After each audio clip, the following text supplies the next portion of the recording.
Hey everybody, welcome back to the channel.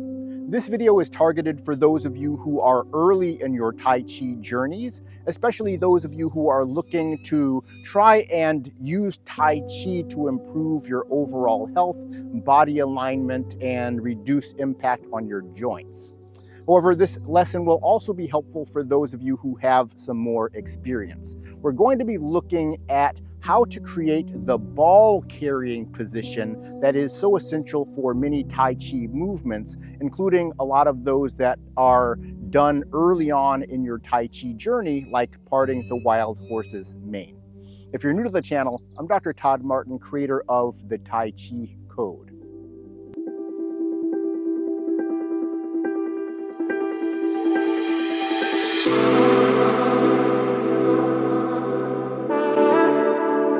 In the video, as I go through the creation of the ball carrying position, I'm going to be talking about some of the body core mechanics from the Tai Chi Code to help you better understand how the movements are created using your core muscles, which include your waist muscles that rotate the spine and your hip muscles that power all of your movements.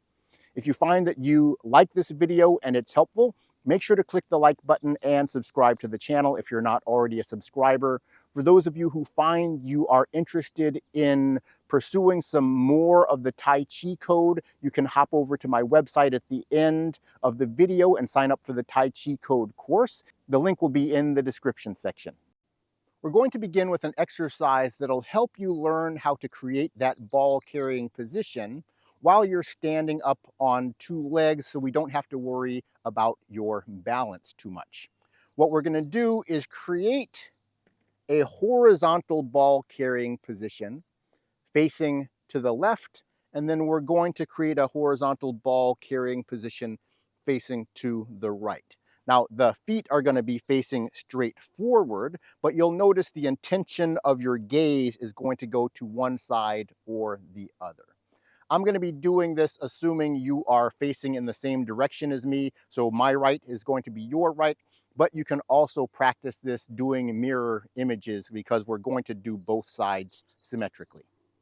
What I want you to do is begin with your arms at your side and make sure you have a nice vertical posture. Elongate your spine upward and breathe easy and naturally. What we're going to do is bring up the right arm, and as you bring the right arm up, begin to rotate your spine towards the left and try and shift your weight a little bit towards the right as you do that. And so this is the first part of the movement. Then we're going to go back to our square position. And then bring up the arm with a slight rotation. Will be about 30 degrees rotated with your gaze after you get the arm up into this position, about shoulder height.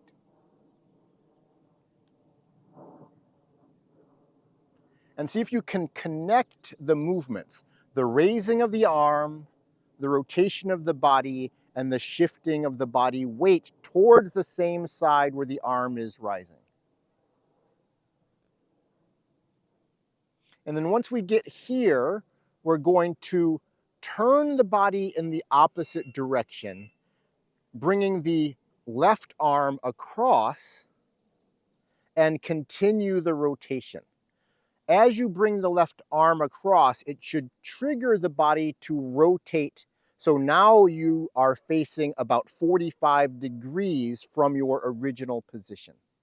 And then we're going to go back to the beginning. Motion 1, motion 2.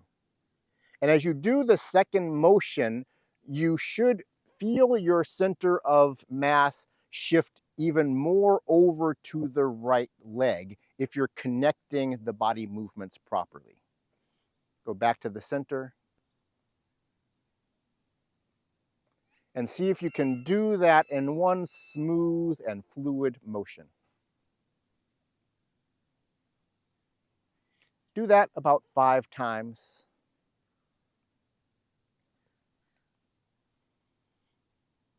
Keep the spine elevated. Keep breathing naturally.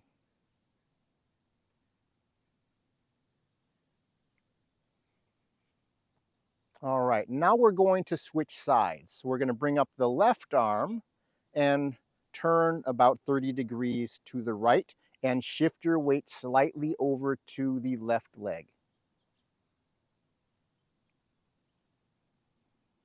And then bring it back. Connect the movements of your arm and your waist and your hips. And then we're going to do the second part again, bringing the right arm across, moving the gaze to 45 degrees and shifting the weight a little more completely over the left leg. And when we get here, we have that horizontal ball carrying position. There's also a vertical ball carrying position, and we're going to do that later in the video. Do that about 5 times until you are comfortable with it. For the second step of the exercise, we're going to create the horizontal ball carrying position after we have dropped into a horse stance following the opening posture. So we're going to stand with our feet together, step out, raise the arms, and then we're going to drop into the horse stance with the palms pressing down. And then now we're going to, again, raise the right arm and begin shifting to the right. And now we're going to turn the waist to the right, reaching across the body with your left arm, and at the same time pick up your left leg off the ground. And that should move you into the horizontal ball carrying position with all of your weight on your right leg and the left leg with only the toes touching down with no weight on them. We're going to go back into the horse stance and do that again. Part 1, turn yourself to the right with your waist while picking up your left leg. That should bring you into the ball carrying position. Now we're going to come back to center. Now let's come back up to our standing position with the feet shoulder width apart. And we're going to redo the exercise, but with more mindful understanding of what is going on in the waist and the hips. So we can create this position consciously rather than simply using your reflexes. We're going to be relying on 3 separate elements of our core working together for each part of the movement. We'll begin with understanding the direction of rotation from the upper waist. And this is going to be controlling your arm motion. So think about your right upper waist turning to the left as you bring up the right arm. And see if you can feel that rotation. As you turn forward on the right, the left upper waist should drop back slightly. That is in the Tai Chi Code what I refer to as the direction. Now let's look at the root. That is going to be coming from your lower abdominal muscles. So as you turn your upper waist to the left, I want you to turn your belly button, which is reflecting your lower abdominal rotation, to the right. So we're turning the upper waist and the lower waist in opposite directions. That is what is going to slightly move your root or your connection to the ground closer to the right leg. Turn the belly button to the right as we turn the upper waist to the left. And then the final element of the core that we have to pay attention to is our hip action. The hip action in this case is flexing the left hip. So we are essentially trying to lift the left leg up off the ground as we do the motion of the core. So Imagine trying to lift your left leg up as you turn the waist towards the left and you turn your belly button towards the right. That is what's going to create this movement. And then we're going to complete the movement by turning the direction, the upper waist, which is currently turning to the left, and now we're going to turn it to the right while still actively lifting up the left hip and turning the belly button towards the right. And that's going to sink us into a slightly lowered position now with all of the weight on the right leg. And then we're going to go back to the center and then practice that 5 times. Turn the upper waist to the left, turn the belly button to the right as you lift the left hip up.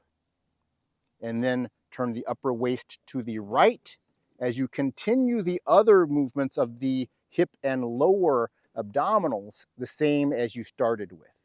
That is what's going to create the horizontal ball carrying position. When you get that from the standing posture, then what I'll want you to do is start from the opening posture, sink into the horse stance, and then do the same thing.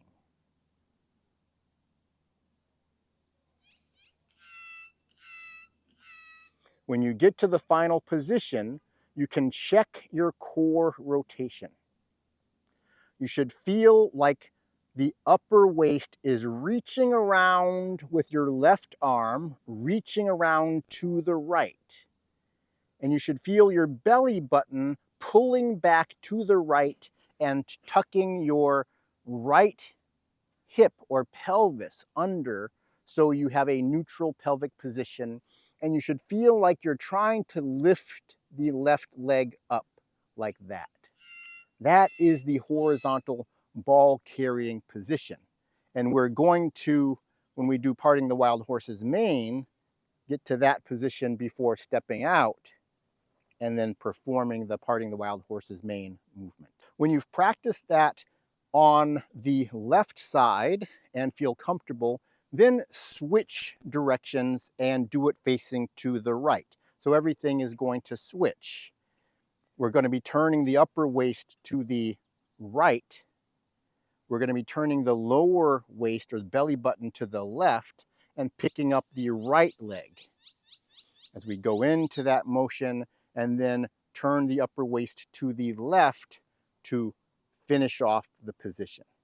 Start doing this from the standing posture and then do it after sinking into a horse stance. So that is the creation of the horizontal ball carrying position. And we're going to see this many times throughout the Tai Chi forms. And I want to help you recognize it when it comes up. So firstly, what we just did was that motion going into parting the wild horse's mane. We're also going to be doing it in the transition to parting the wild horse's mane on the other side. So after we've pivoted, we're going to do that same motion, but from this position, first bringing the upper waist to the right, and then bringing the upper waist to the left as we root the left leg and lift the right hip.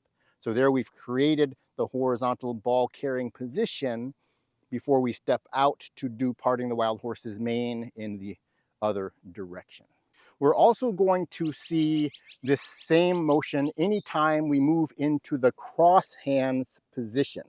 So you're going to see this after you've done a parent close-up, and you're going to close up doing cross hands. We're going to be doing the same motion, turning the upper waist to the right as we root the left leg and begin lifting the right hip, and then we turn the upper waist to the left, bringing the right arm across. This is the same combination of movements that was the ball carrying position.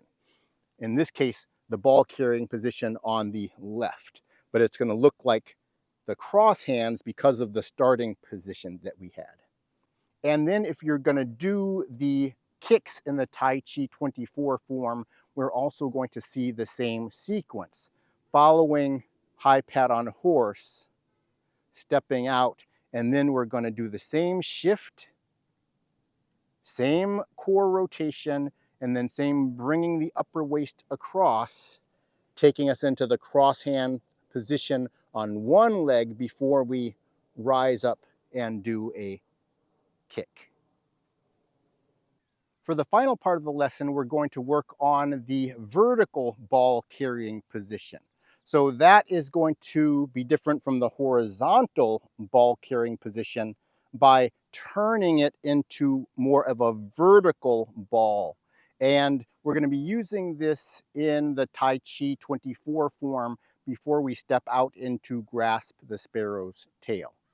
And we'll most commonly in this case be beginning at the end of repulse monkey, and we're going to create the vertical ball carrying position by beginning the motion turning both the upper waist and the lower waist toward the rear leg, the leg that we're going to be standing on. So I'm going to turn the upper waist to the left as I turn the lower waist or the belly button to the left, and I begin picking up the right leg from the hip. That brings me to this position. And then I'm going to turn the upper waist back to the right as I continue turning the belly button to the left and continuing to flex the right hip.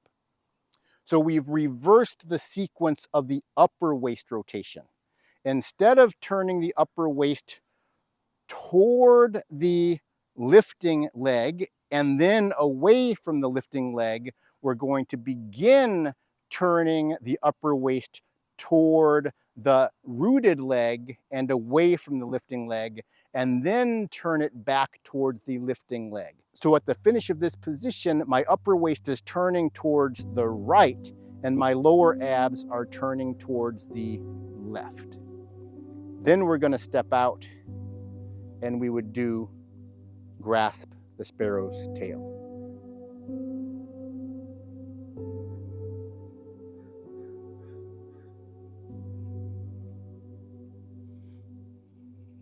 If you were to try to do the horizontal ball carrying position at the end of repulsed monkey, you will or should get this other movement that we do later on in the Tai Chi 108 form called slanting flying.